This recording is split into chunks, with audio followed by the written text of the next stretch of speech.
Hello everyone, कैसे हैं आप लोग। आज की इस वीडियो में डिस्कस करने जा रहा हूं रेल विकास निगम लिमिटेड कंपनी के क्वार्टरली रिजल्ट के बारे में, जिसको हम सभी आरवीएनएल के नाम से जानते हैं।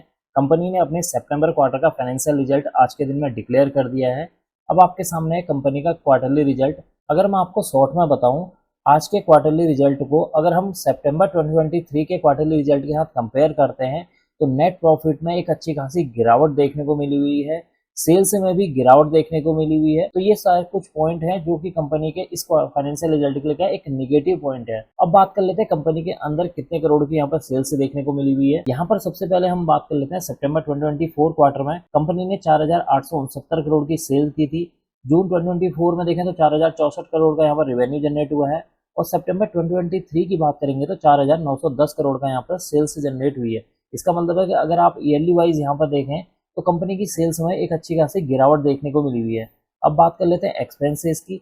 सितंबर 2024 में 4,597 करोड़ के यहाँ पर एक्सपेंसेस देखने को मिले हुए हैं। जून 2024 में देखें तो 3,888 करोड़ के यहाँ पर एक्सपेंसेस देखने को मिले हैं। प्रीवियस ईयर में देखें सितंबर 2023 में तो 4,613 करोड़ के यहाँ पर एक्सपेंसेस देखने को मिले हुए हैं। अब बात कर लेते हैं यहाँ पर ऑपरेटिंग प्रॉफिट की। ऑपरेटिंग प्रॉफिट में सितंबर 2024 में कंपनी को 273 करोड़ का यहाँ पर ऑपरेटिंग प्रॉफिट देखने को मिला हुआ है। जून 2024 में 176 और सितंबर 2023 में 297 करोड़ का यहाँ पर ऑपरेटिंग प्रॉफिट देखने को मिला हुआ है। इसका मतलब है अगर आप ऑपरेटिंग प्रॉफिट को भी देखेंगे और ईयरली वाइज कंपेयर करने की कोशिश करेंगे तो यहाँ पर ऑपरेटिंग प्रॉफिट में भी एक अच्छी खासी गिरावट देखने को मिल रही है।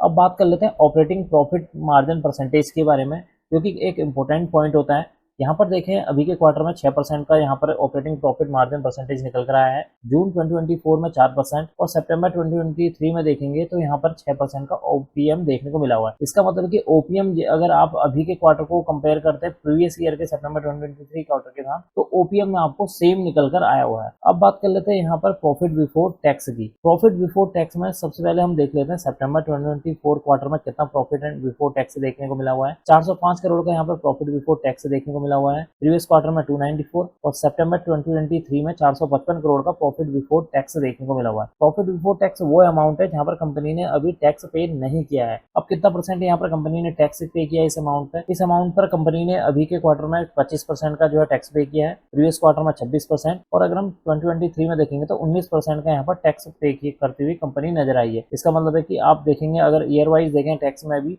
एक अच्छी खासी जंप देखने को मिल रही है। अब बात कर लेते हैं एंड में कि कंपनी को सारे टैक्सेस को पे करने के बाद, सारे डिडक्शन को माइनस करने के बाद कंपनी के पास लास्ट में कितना मुनाफा बचा हुआ है। तो कंपनी के पास इस क्वार्टर में करीब जो है 303 करोड़ का मुनाफा देखने को मिला हुआ है। प्रीवियस क्वार्टर में 218 करोड़ और अगर हम सितंबर 2023 में देखें तो 370 करोड़ का यहाँ पर नेट प्रॉफिट देखने को मिला हुआ था। इसका मतलब है कि अगर आप फिर ईयर वाइज देखेंगे तो कंपनी की जो नेट प्रॉफिट है उसमें एक अच्छी खासी गिरावट देखने को मिल रही है, जो कि इस फाइनेंशियल रिजल्ट के लिए क्या है एक और निगेटिव पॉइंट है।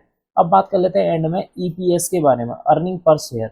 सितंबर 2024 के क्वार्टर में 1.45 रुपीस यहाँ पर ईपीएस निकल कर आया है। प्रीवियस क्वार्टर की बात करी जाए तो 1.04 और अगर हम 2023 के साथ कंपेयर करते हैं तो 1.77 रुपीस की यहाँ पर ईपीएस देखने को मिली हुई है। यहाँ पर भी ईपीएस में भी एक अच्छी खासी ईयरली वाइज देखेंगे तो एक गिरावट देखने को मिल रही है, जो कि इस स्टॉक के क्वार्टरली रिजल्ट के लिए क्या एक नेगेटिव पॉइंट है। हो सकता है कल के दिन में कंपनी के फाइनेंशियल रिजल्ट का इम्पैक्ट स्टॉक के प्राइस पर देखने को मिले। अब मैं इस वीडियो को यहीं पर एंड करना चाहूंगा। अगर आपको यह वीडियो पसंद आई हो तो please like, share and subscribe करना ना भूलें। Thank you.